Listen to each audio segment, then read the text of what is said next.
What's up mga ka-brownies? Nag-decide nga po kaming dalawang mag-partner maligo sa Daong River. Located nga po ito sa Tanay Rizal. At sa halagang 20 pesos, enjoy nyo na po ang ligo nyo, my God. At tumatanggap din po sila ng overnight cottage na po na kayang-kaya ng budget nyo.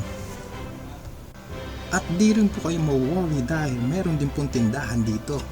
Bagay din ito sa mga gusto ng peace of mind, malayo sa jokong maingay at sa nanay na talak ng talak. Siyempre, more pasilip sa location, di ba? Napakaganda. Sana all.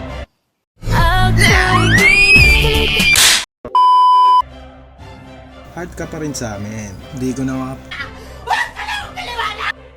Okay. Di ko na nga po natiis, dinive ko na po. Oo nga po pala, napakalino po ng tubig dyan. Kitang-kita nyo po lahat ng isda dyan. Maganda rin pong maligo dito kapag tanghalit hapon kasi ang tubig malamig. Pag umaga naman maligamgam. So talagang ibang experience dito sa lugar na to. May lalim din po ito na 4 to 7 to 8 feet. Kaya mag-iingat din po yung mga bata rito. Mas maganda kung sa 4 feet na lang sila para mas safe, di ba? At ihahabol ko lang din po, mas maganda kung magdadala po tayo ng pagkain dito para hindi na po kayo akit panaog dahil nakakapagod din po talaga, napakatarik. Maganda rin po mag-pictorial dito dahil maganda din po talaga ang lugar, promise. So maraming salamat po at hanggang dito na lang din po.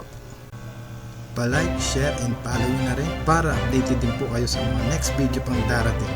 Salamat po and peace.